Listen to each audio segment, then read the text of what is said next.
En el módulo 4 de este programa vamos a evaluar la búsqueda científica avanzada y diferentes niveles de evidencia.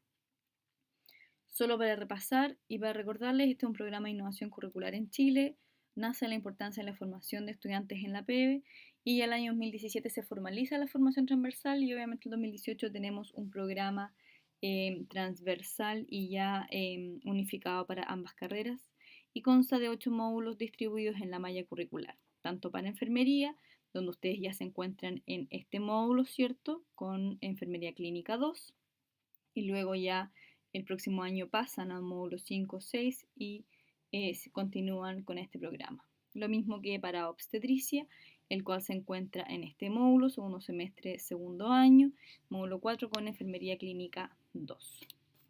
En este módulo los alumnos diferenciarán los distintos tipos de preguntas de foreground, realizarán búsquedas efectivas de información científica en bases de datos en salud acorde a diferentes niveles de evidencia y la pregunta clínica. Sintetizarán la información científica que dé respuesta a la pregunta clínica, es decir, ustedes van a entregar un resumen de toda esta información y van a leer artículos científicos escritos en inglés y en español con la intención de reforzar estas habilidades a lo largo de la carrera. Al finalizar con éxito este módulo, los alumnos deberían ser capaces de obtener respuestas a una pregunta clínica a través de la búsqueda efectiva de información en bases de datos en salud acorde al nivel de evidencia correspondiente. Leer artículos científicos escritos en inglés y en español en un nivel científico técnico básico. ¿Qué es lo que vamos a ver en este módulo? Bueno, los tipos de pregunta clínica estructurada, que obviamente son preguntas clínicas de foreground, ya sea de etiología, diagnóstico, pronóstico, significado, etc. Niveles de evidencia y la pirámide 6S y las fuentes de información según pirámide. Bueno, recuerden que en el segundo año, en el primer semestre, es decir, el semestre pasado, ustedes vieron las preguntas, diferentes tipos de pregunta clínica. Por una parte teníamos preguntas de background y la otra es de foreground. Acuérdense que las preguntas de background eran preguntas de conocimiento bastante general, el cual, si tú ibas a buscar una respuesta, la evidencia era bastante amplia. Se van a adquirir desde un texto, desde un libro impreso, contiene el qué, quién, por qué, dónde, etc. Por ejemplo, ¿qué es la sepsis? Para tener una respuesta a esa pregunta, la verdad es que uno se va a un libro, una definición bastante general de lo que es la sepsis, ¿sí? Y la sepsis la vamos a entender igual para niños, para adultos, para mujeres, para hombres, etc. O, por ejemplo, ¿cuál es el mejor método para prevenir las UPP? Entonces, bastante amplia esa pregunta, ¿cierto? Quizás va a ser la movilización, la lubricación de la piel, etc. Sin embargo, no está siendo enfocada a niños, adultos mayores, a personas con desnutrición, personas con ciertas patologías, etc. Las preguntas de background son preguntas generales. Por otra parte, ahora nos comenzamos a meter en un mundo mucho más específico, donde ustedes van a aprender a realizar preguntas de foreground que contienen una cierta estructura y que son específicas para un paciente, específicas con una intervención, específicas con una comparación y con un outcome específico, con un resultado específico. Entonces, esto es una pregunta específica de conocimiento, hace referencia a pacientes acotados o a poblaciones acotadas, ¿sí? Y contiene los componentes de población, de intervención, de la comparación, del outcome o resultado, en caso de que sean cuantitativas. En tanto, tenemos también estas otras preguntas que van asociadas a entender cuál es el significado de vivir con cáncer, por ejemplo, para un niño de 6 años. Cómo se forma la cultura en una cierta comunidad aislada, rural, etc. Y esas son preguntas que van a contener una población y un significado. Por ejemplo, para un paciente con una herida infectada, ¿es mejor utilizar alginato o hidrogel para su curación? Si se fijan, acá tenemos el paciente con herida infectada, o sea, es un paciente específico. Utilizar alginato sería mi intervención hidrogel como comparación y la curación como el outcome. O en pacientes con ventilación mecánica, ¿es mejor un protocolo de sedación o musicoterapia? Por ejemplo, aquí quizás nos faltaría el outcome para disminuir la ansiedad o para disminuir el dolor. Las preguntas de background las vamos a ir a asociar principalmente a conocimiento, por ejemplo, de anatomía, de farmacología, de procedimientos específicos de enfermería o de obstetricia. En tanto, las preguntas de foreground, por ejemplo, puede preguntar en relación a la terapia. ¿Qué tratamiento es más efectivo para un outcome en específico? ¿Qué droga es mejor? ¿O qué intervención conductual, qué terapia conductual es mejor para un cierto paciente que para otro? Habla del tratamiento de un cierto outcome o para lograr un cierto outcome en un paciente específico. Y esta terapia no solo se refiere a drogas, sino que también pueden ser intervenciones de obstetricia, intervenciones de enfermería, intervenciones de kinesiología, etc.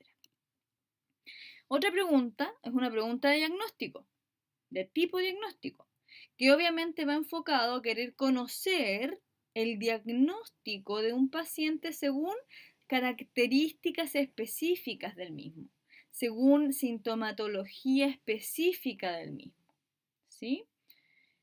Una pregunta de pronóstico hablaría de querer evaluar la progresión de una cierta enfermedad en un paciente específico. ¿O qué pasaría si yo me expongo a un cierto factor de riesgo y qué riesgo tengo para que ocurra una cierta enfermedad? Es decir, qué es lo que sucedería desde aquí hacia el futuro con relación a una enfermedad con un paciente en específico. Acá son muy habituales, por ejemplo, las preguntas ¿cuál es el riesgo de morir, por ejemplo, en una paciente que fue en una mujer que fue diagnosticada con un cáncer de mama grado 4, por ejemplo, ¿sí? O cuál es el riesgo de deterioro, o cuál es el riesgo de sobrevida, etcétera, cuál es, perdón, la sobrevida de esta paciente. Entonces, lo que busca es evaluar qué es lo que pasaría hacia el futuro. Y luego, la última pregunta que tenemos de foreground sería la de etiología o de daño, que obviamente este tipo de pregunta busca evaluar impactos negativos de ciertos factores o exposiciones. ¿Cuál es el riesgo de exponerme a humo de tabaco? ¿Cuál es, etcétera? ¿O cuál es la etiología? ¿Cuáles son los factores causales del cáncer de pulmón? ¿Sí? Entonces, dependiendo de la pregunta de foreground, del tipo de pregunta, son o es, digamos, el tipo de estudio que yo voy a ir a buscar o a evaluar para dar respuesta a esta pregunta. Porque no todas las investigaciones científicas sirven o dan respuesta a todas las preguntas. Hay investigaciones que son específicas según su metodología, según el cómo se hace, para poder dar respuesta a las preguntas.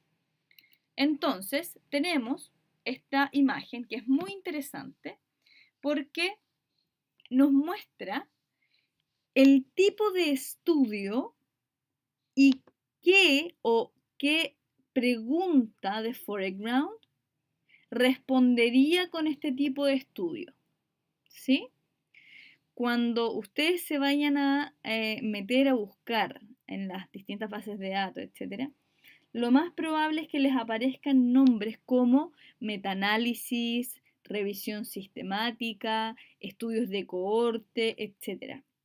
Esos nombres conllevan a que ese estudio es de ese diseño, ¿sí? Y lo vamos a revisar a grandes rasgos, porque en epidemiología ustedes van a ver en mayor profundidad estos tipos de estudios.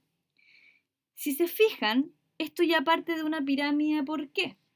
Porque acá, en la base de la pirámide, ¿qué es lo que vamos a tener? Vamos a tener mayor cantidad de ese tipo de estudios, mayor N de ese tipo de estudios. Pero a medida que nosotros vamos subiendo en esta pirámide, nos vamos a ir encontrando con que vamos a tener mucho menos cantidad de metaanálisis, por ejemplo. Pero a su vez, como es una pirámide, si se fijan, yo a medida que voy subiendo esta pirámide, el nivel de evidencia mejora. Es decir, si yo leo un metaanálisis, los resultados de ese metaanálisis van a ser mucho mejor desde el punto de vista del nivel de evidencia que, por ejemplo, un reporte de caso. Entonces, diferentes diseños de estudios también me indican el nivel de evidencia en el cual yo me voy a basar. Lo ideal es que cuando nosotros tengamos cuestionamientos clínicos y queramos resolver dudas a través de la evidencia, yo base mis conclusiones o yo vaya a leer y buscar información de metaanálisis, de revisiones sistemáticas o ya de ensayos aleatorizados. Si yo no encuentro nada de metaanálisis, nada de revisiones sistemáticas y nada de ensayos controlados, bueno, entonces tendré que basarme en estudios de cohorte, ¿sí? Pero lo ideal es que siempre yo parta buscando evidencia con metaanálisis. En esta imagen, además, ¿qué es lo que logramos ver? Logramos ver que los estudios controlados, aleatorizados, me ayudan a responder preguntas de tratamiento y de diagnóstico. ¿Sí? Bueno, si yo no encuentro estudios de tratamiento y diagnóstico por X causa, entonces voy a tener que ir bajando de nivel hasta encontrar una respuesta más próxima a mi pregunta. Por otra parte, me plantea que los estudios de cohorte me ayudan a responder preguntas de pronóstico y de etiología o de daño. ¿Sí? Estudios de caso y control me ayudan a responder preguntas de pronóstico o etiología en caso de que no tengamos de cohorte, ¿cierto? Porque también me podrían servir, solo que desde el punto de vista del nivel de la evidencia son un poco más bajos que los estudios de cohorte, pero hay algunos casos que por el tipo, por la naturaleza de la enfermedad de la que estamos hablando, no es posible encontrar estudios de cohorte, sino que solo voy a encontrar estudios de caso y control. Pero también me ayudarían a responder preguntas de pronóstico o etiología, ¿sí? Bueno, y cuando ya no encontramos, por ejemplo, respuesta en estudios de cohorte, en estudios de caso y control, me quedaría quedarme con series de casos o reportes de casos para lograr responder preguntas de pronóstico o etiología, ¿sí? Entonces, lo ideal es que siempre partamos mirando y leyendo metaanálisis. Si no encontramos metaanálisis, bueno, nos vamos a ir a buscar revisiones sistemáticas. Si no encontramos revisiones sistemáticas, vamos a ir a buscar estudios aleatorizados. Si no encontramos de este tipo, vamos a bajar, etcétera, etcétera, etcétera. ¿Sí? Ahora, vamos a ir a ver cada uno a grandes rasgos de qué se trata cada diseño. Por ejemplo, es muy clásico que cuando diferentes investigadores realizan metaanálisis, lo que se evalúa es un outcome muy específico. En este caso de esta imagen que les estoy mostrando, están evaluando el impacto del tratamiento sobre la mortalidad. ¿Sí? Entonces, yo tengo un tratamiento específico y quiero evaluar si es que ese tratamiento específico favorece o no el que las personas se mueran, ¿sí? Sobre la mortalidad. Lo que hace el metaanálisis es que toma los investigadores se plantean una pregunta, buscan estudios ya realizados, por lo tanto estudian otros estudios y los analizan. Y si esos estudios pueden ser combinados matemáticamente, desde el punto de vista de los números, entonces realizan un metaanálisis. ¿Y qué es lo que hacen? Esto, por ejemplo, en este caso, se estudiaron estudios de Kelly, Hedrin, Light, Novak, Saint, Pilbeam, Day, Killistory, etc. Entonces, tomaron todos estos estudios, los analizaron uno por uno, pero además los combinaron matemáticamente y todos estos estudios se combinan en un diamantito, gráficamente hablando. Y fíjate que el diamante, en este caso, este diamante, que es la combinación matemática de todos los estudios anteriores, cae en favor del tratamiento y no en favor del placebo, que sería un tratamiento sin el efecto biológico, ¿cierto? Entonces, ¿qué es lo bonito del metaanálisis? Que tú no estás leyendo solo un paper, sino que estás leyendo 1, 2, 3, 4, 5, 6, 7, 8, 9, 10 papers en un metaanálisis. Entonces el metaanálisis te sintetiza, te resume matemáticamente hablando los 10 estudios anteriores. ¿Sí? ¿Por qué? Porque fue posible combinarlo y tú es mucho más poderoso tener una combinación de 10 estudios que 10 estudios por separado. Entonces, concluyes con que efectivamente el tratamiento que estás otorgando está o disminuye la mortalidad, por lo tanto los resultados están en favor del tratamiento.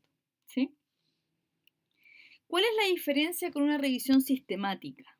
Por ejemplo, la verdad es que no mucha, es solo una parte nomás. Cuando yo tengo una pregunta, bueno, tengo que escribir mi pregunta, realizar el protocolo de búsqueda de la evidencia, buscar estudios publicados y no publicados, leer todos esos estudios publicados y no publicados, ¿cierto? Decir, bueno, ¿cuáles son las fortalezas de estos estudios? ¿Cuáles son las limitaciones de estos estudios? Y obtengo un resultado final como de resumen de todos los estudios que yo estudié. ¿Sí? Acá no tomamos pacientes, ojo, tomamos estudios. Pero esos estudios que yo incluí son tan heterogéneos entre sí, desde el punto de vista de que unos dicen favor del tratamiento, otros dicen favor del placebo, otros dicen, mira, sabes que no tenemos una conclusión exacta, que yo no los puedo combinar matemáticamente. Entonces, como no los puedo combinar matemáticamente, no puedo hacer un metaanálisis. ¿Sí? Y lo único que yo termino haciendo es una revisión sistemática. A diferencia de las revisiones de literatura, la revisión sistemática conlleva pasos sistemáticos en su confección. Por eso que es revisión sistemática y no revisión de literatura. La revisión de literatura tiende a ser un poco más light en su ejecución, ¿sí? La revisión sistemática es un diseño de muy buen nivel de evidencia que conlleva pasos protocolarizados muy estrictos, pero que, como los estudios son heterogéneos, no pueden ser combinados matemáticamente hablando y se quedan en una revisión sistemática. ¿Sí? Y eso es lo que yo presento, una revisión sistemática. Pero sí, esos estudios, yo hago el mismo paso, los mismos pasos, pero si esos estudios además pueden ser combinados matemáticamente, entonces me paso a hacer un metaanálisis. Y ahí yo presento un metaanálisis como el que les mostré anteriormente en esa imagen. ¿Sí? Por lo tanto, los pasos para una revisión sistemática o un metaanálisis son los mismos hasta la combinación matemática, solo que en uno lo puedo hacer y en el otro no lo puedo hacer. ¿Sí? Entonces, ya sabemos que estos dos son muy buenos diseños de estudio. Si seguíamos bajando en la pirámide, en esta pirámide nos íbamos a encontrar con que teníamos los estudios aleatorizados controlados. Y este diseño de estudio es el clásico estudio donde dividimos a la población a un grupo le damos el tratamiento, a otro grupo no le damos nada. Entonces, si se fijan, acá ya no, estamos trabajando con sujetos, con personas. Estamos trabajando en este caso en la figura con pacientes. Estos pacientes que tienen características específicas de una cierta enfermedad, de una cierta edad, de una cierta población, los divido en dos grupos, idealmente al azar. Yo en una tómbola divido los grupos, quién va para acá, quién va para acá. Por eso que se llaman aleatorizados. Entonces, tomo estos grupos, los divido.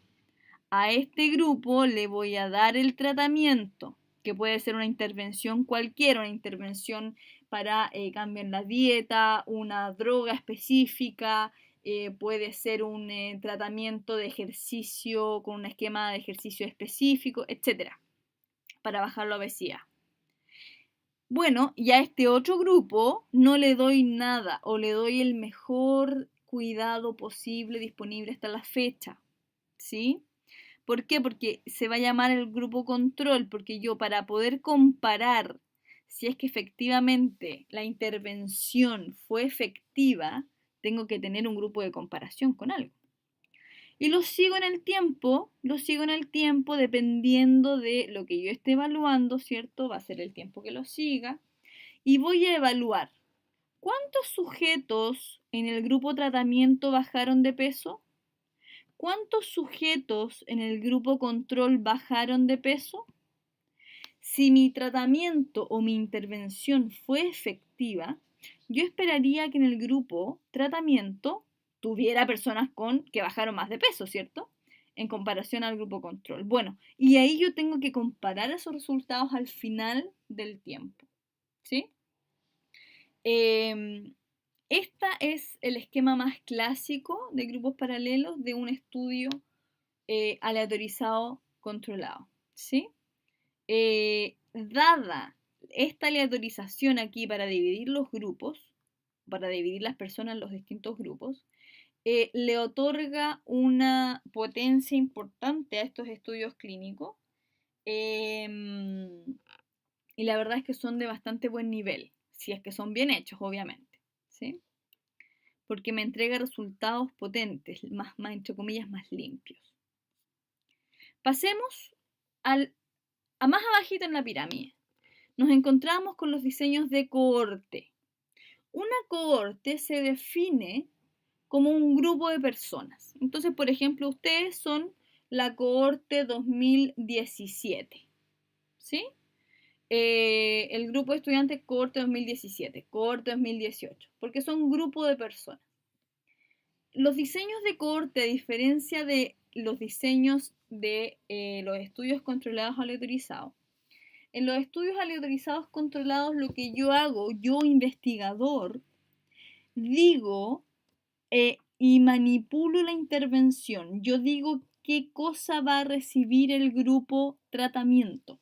En este caso, yo digo, este grupo va a recibir un plan de ejercicio aeróbico de 3 veces a la semana y los voy a seguir por un año, ¿sí? Yo, investigador, manipulo esa exposición, esa intervención.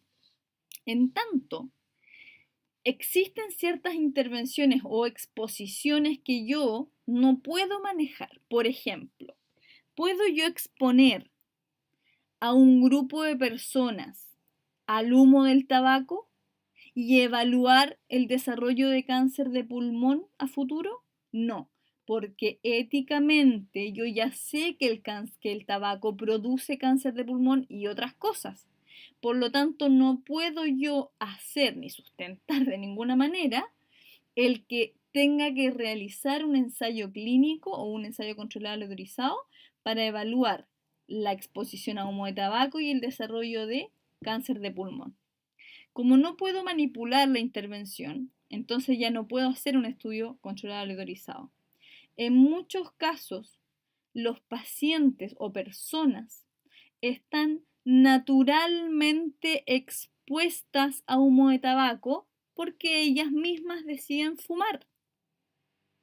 como ellas mismas deciden fumar, ellas mismas se consideran población expuesta. Aquí estoy marcando, población expuesta.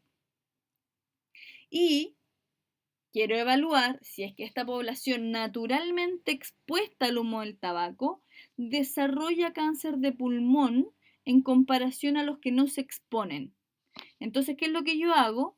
Tomo un grupo de sujetos naturalmente expuestos al humo del tabaco y tomo otro grupo de sujetos naturalmente no expuestos al humo del tabaco. ¿Por qué no fuman? Ellos deciden no fumar.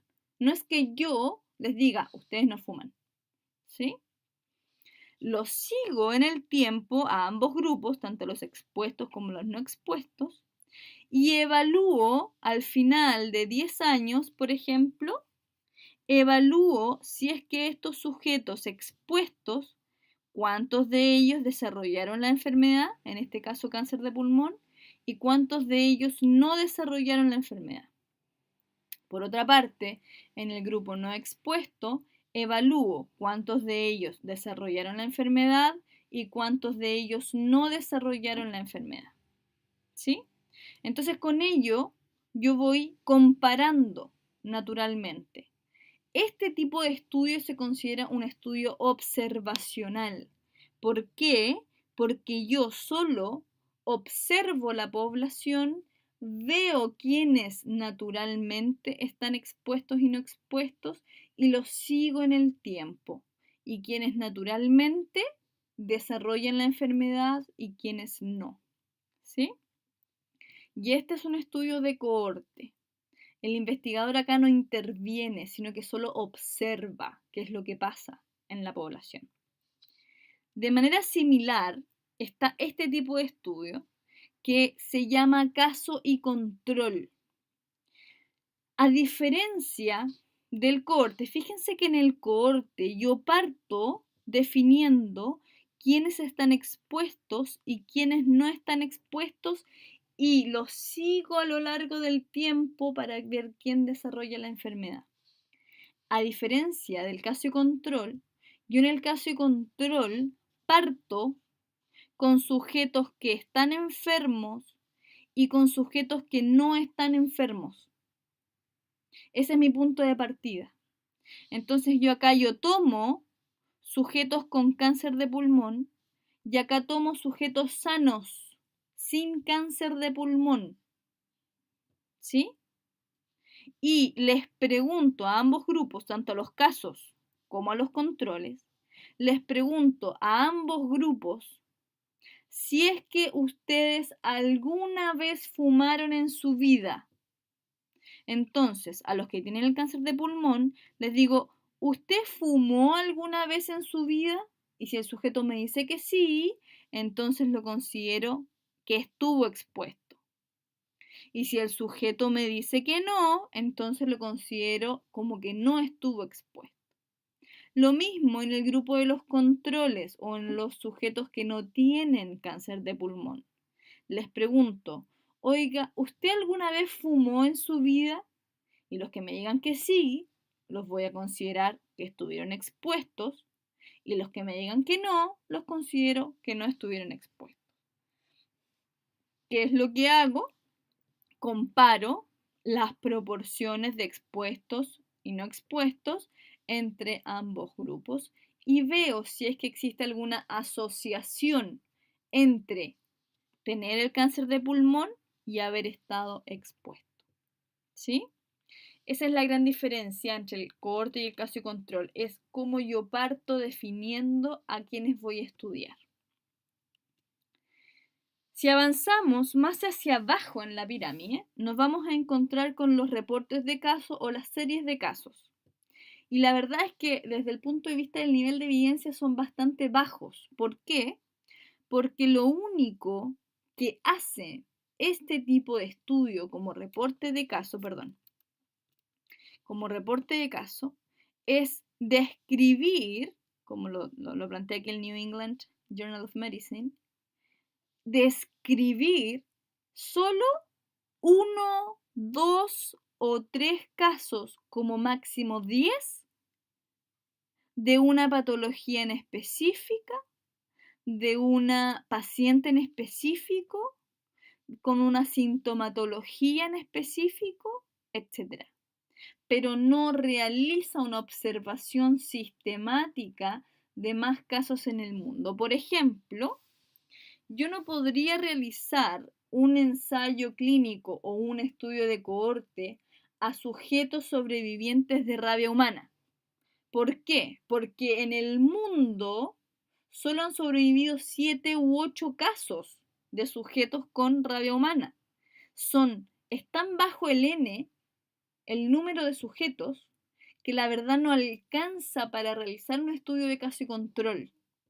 Solo me permite, ese número de sujetos me permite reportar una serie de casos y describir, bueno, el tipo de paciente, la característica clínica, demográfica de ese paciente, describir los tratamientos que han recibido, pero es un nivel de evidencia bastante bajo porque solo describe algo, ¿sí? Es un poco más casuístico en ese sentido. Y finalmente, como base de la pirámide, ¿cierto? Están los estudios en animales, los estudios de laboratorio. Estos estudios son considerados de ciencia básica. Por lo tanto, obviamente yo no puedo extrapolar un estudio a nivel de ratón y decir, voy a aplicar las mismas intervenciones a nivel humano, porque la verdad es que son poblaciones completamente diferentes. Entonces, estos estudios obviamente permiten avanzar en la ciencia, son generalmente el puntapié inicial de ciertas intervenciones, porque la mayoría de los estudios en humanos han pasado por estudios a nivel animal, ¿sí? Por lo tanto, son la base, hay muchos, pero desde el punto de vista del nivel de evidencia no nos sirve mucho para tomar decisiones con pacientes, con personas humanas, digamos, ¿sí? Eso es a grandes rasgos, ¿sí? Entonces, si nosotros recordamos, y vamos a volver atrás, toda esta pirámide con los niveles de evidencia, nosotros vamos a querer ir a ver acá los metaanálisis, las revisiones sistemáticas. ¿Por qué? Porque ya vimos que estos diseños de estudios lo que hacen es que estudian otros estudios, entonces me entregan información ya procesada de todos estos otros estudios, ¿sí? Estos estudios, desde el aleatorizado controlado, cohorte, caso y control, serie de casos y estudios animales, son considerados estudios primarios. ¿Por qué? Porque toman sujetos o toman a la unidad de observación inicial sujeto. En tanto, el metaanálisis y las revisiones sistemáticas son considerados estudios secundarios. ¿Por qué? Porque lo que hacen es tomar datos, es tomar estudios y se consideran estudios secundarios. ¿Ya? Algo interesante que ha trabajado la Universidad McMaster es en la pirámide 6S, que también nos ayuda a clarificar dónde vamos a buscar la información. Ya sabemos que tenemos diferentes preguntas de foreground, ¿cierto? Dependiendo de lo que yo quiera evaluar. Dependiendo de esa pregunta es el diseño de estudio que yo voy a ir a buscar o voy a ir a leer, ¿cierto? Pero además, toda esta información en salud que tenemos puede ser clasificada en diferentes sistemas, en diferentes jerarquías. Y McMaster plantea esta pirámide 6S, donde, vamos a ir viendo una por una obviamente, me dice, mira, en un principio, obviamente contiene evidencia que ayuda a contestar estas preguntas. Tenemos como punta de la pirámide nuevamente algo muy, muy pequeño en el N, pero muy significativo para contestar tu pregunta. Sistemas. Después tenemos resúmenes como summaries. Sinopsis de la síntesis. Síntesis. Sinopsis de estudios únicos, digamos, y estudios únicos, ¿cierto? Single studies. Entonces, vamos a ir viendo cada uno qué significa. Los sistemas es una jerarquía de información que reúne todo lo demás, ¿sí? pero la verdad es que eso es muy difícil de encontrar estos temas. ¿Qué es un summary? ¿Qué contiene un summary? Son guías clínicas.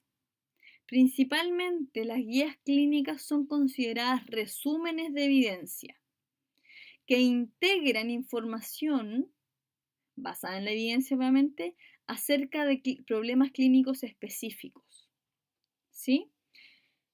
McMaster plantea, mira, tenemos diferentes guías clínicas, como por ejemplo nosotros acá en Chile tenemos las guías clínicas MinSal. Bueno, aquí plantean, mira, tú tienes como fuente de información de guías clínicas la National Guide Clearinghouse, CPG Infobase, NICE Clinical Guidelines, Evidence-Based Guidelines, Best Practice Guidelines, ¿sí? Ustedes pueden ir a buscar cada una de estas fuentes y van a pillar información, pero es información que la plantean en forma de una guía clínica. Por ejemplo, una guía clínica para cuidar ciertos sujetos, para realizar ciertas intervenciones, ¿sí? O textos que son basados en la evidencia, Dynamite Plus, Up to Date. Esta Up to Date ustedes la pueden bajar y Dynamite también la pueden bajar como una aplicación en el celular. Entonces ustedes bajan esta aplicación en el celular y buscan algo muy rápido y les otorgan textos basados en evidencia científica, ¿sí? Entonces, ¿para qué se van a ir a leer 1000 papers si ustedes pueden bajar por UpToDate o Dynamite, pueden bajar información que ya fue procesada y que ya fue clasificada según evidencia científica, ¿sí? Y esto, recuerden que el summaries están aquí, está en la punta de la pirámide, ¿sí? Si seguimos bajando en la pirámide, vamos a encontrar las famosas sinopsis de síntesis, y que básicamente es resumen de información, ¿cierto? Que es encontrada en revisiones sistemáticas, ¿sí? Lo único que plantean las sinopsis de síntesis son como, bueno, obviamente las síntesis son revisiones sistemáticas, son un resumen de la conclusión de estas revisiones sistemáticas, ¿sí? Y con eso, tú leyendo eso, puedes tomar una decisión clínica. ¿Qué es lo que McMaster nos plantea? Bueno, mira, puedes entrar al NHS, Center for Reviews and Dissemination, Cochrane Evidence Summaries, Cochrane Podcast, OrthoEvidence, HealthEvidence.org. Pueden meterse acá y lo que van a encontrar van a ser sinopsis de síntesis, van a ser resúmenes de revisiones sistemáticas.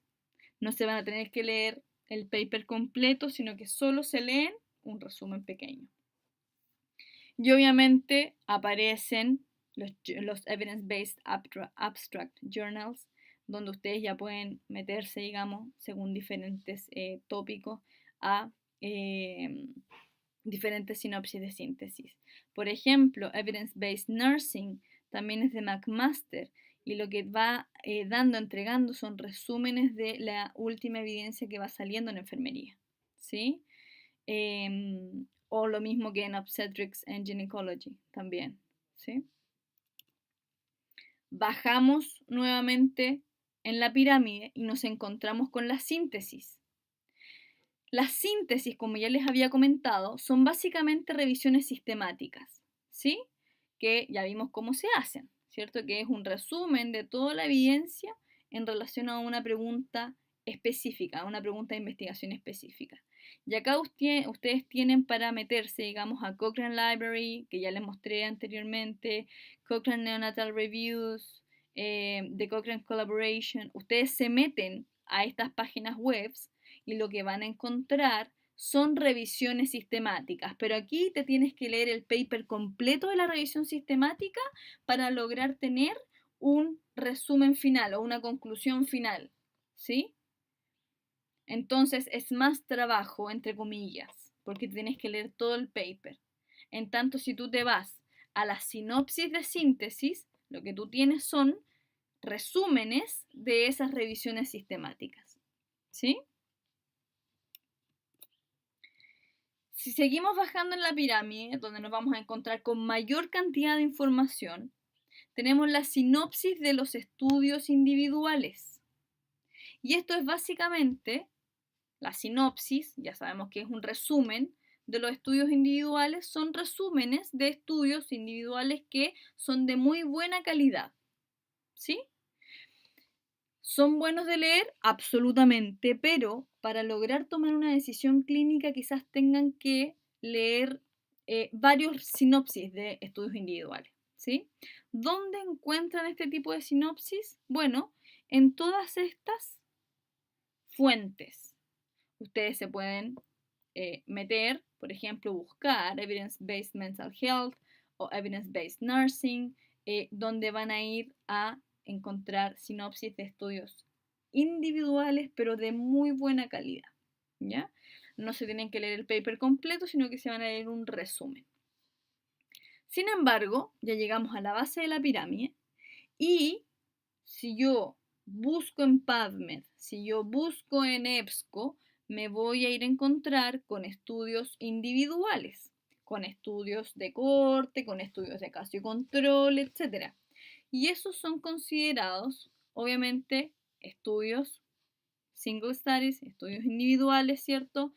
Y que la verdad es que para lograr tomar una decisión en base a esos estudios es un poco difícil porque uno quiere tomar una decisión lo más informada posible.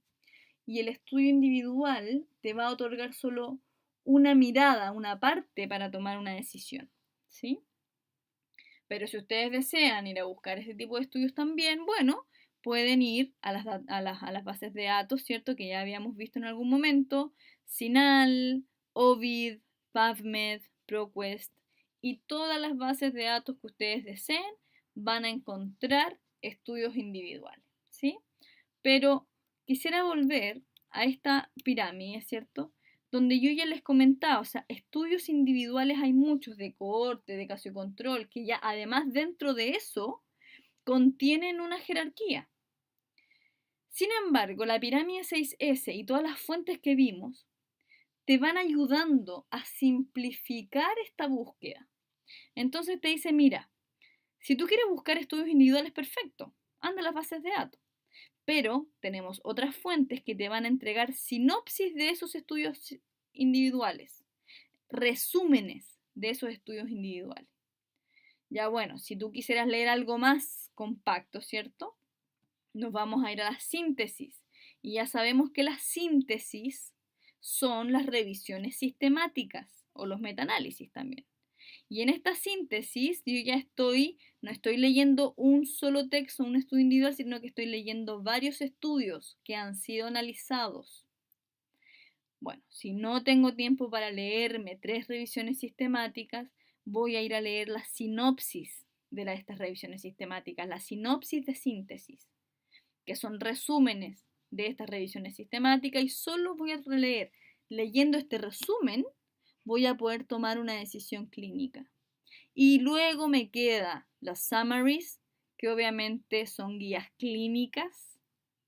Y las guías clínicas van a estar evaluadas, analizadas y te van a entregar una información basada en la evidencia o en la mejor evidencia científica disponible hasta el momento en relación a un tema.